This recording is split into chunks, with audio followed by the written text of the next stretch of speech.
Hi అండి. Hi అమ్మా. ఏపీలో ఇప్పుడు చంద్రబాబు నాయుడు గారు అధికారంలోకి వచ్చారు కదా, మరి పరిపాలన ఏ విధంగా అనిపిస్తుంది? వచ్చి 60 డేస్ అవుతుంది. అంటే వచ్చి 2 నెలలే కదమ్మా, పరిపాలన గురించి ఇంకా అవగాహన రాల. పూర్తి స్థాయిలో ఏం తెలియదు.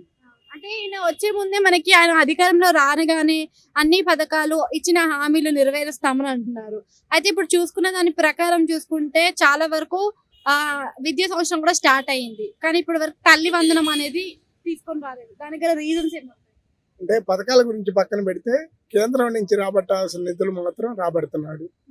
అంతకుముందు గవర్నమెంట్ రాబట్టలేకపోయింది, కానీ ఈ గవర్నమెంట్ లో ప్రత్యేకంగా అన్ని రాబడుతున్నాడు.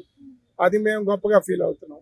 అంటే హోమ్ మినిస్ట్రీలో మనకి చూసుకున్నట్టయితే అనిత ఫెయిల్ అయ్యింది అని అంటున్నారు కదా, మరి మర్డర్స్ విషయంలో, రేప్ అటెంప్ట్స్ విషయంలో. మా కొత్తగా వచ్చారు, మనకి కొంత టైం పట్టుద్ది కదా దేనికైనా, సక్సెస్ కైనా ఫెయిల్ కైనా. లాస్ట్ మూమెంట్ లో ఆలోచించాలి, ఫెయిల్ ఆ సక్సెస్ అనేది ముందుగానే నిర్ణయించలేదు. అంటే ప్రతి దానికి నేనున్నా అని స్పందించే పవన్ కళ్యాణ్ ఇన్ని జరుగుతున్నా అని ఒక్కదానికి స్పందించలేదు. దానికి గల కారణాలు ఏముంటాయి? స్పందిస్తున్నట్టే అనిపిస్తుంది అమ్మా మాకు. ఎందుకంటే పేదలు ఎవరన్నా వెళ్తే వాళ్ళ బాధలు పట్టించుకొని వాళ్ళ వెంబడే సాల్వ్ చేస్తున్నాడు.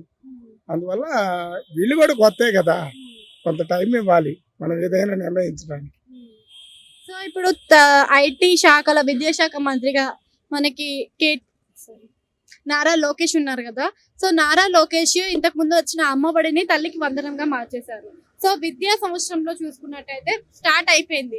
దానికి సరగనంగానే ఇప్పుడు ఇంకొక విషయం చెప్తున్నారు, తెలుగు మీడియంలో మొత్తం తెలుగే ఉంటుంది, ఇంగ్లీష్ వద్దు అని. మరి దానిపైన మీరు ఎలా అనుకుంటున్నారు? అందులో కొంత కన్ఫ్యూజన్ ఉందమ్మా. ఇప్పటి వరకు ఇంగ్లీష్ మీడియం కొనసాగి మళ్ళీ తెలుగు అంటే ఉన్నవాళ్ళు ఇబ్బంది పడతారు.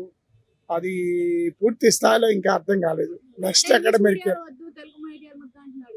అవును అన్నా కూడా ఇంగ్లీష్ మీడియంకి యాక్సెప్ట్ చేసేవాళ్ళు కొంతమంది ఉన్నారు, కాబట్టి అది కూడా కన్సిడర్ చేయాలి.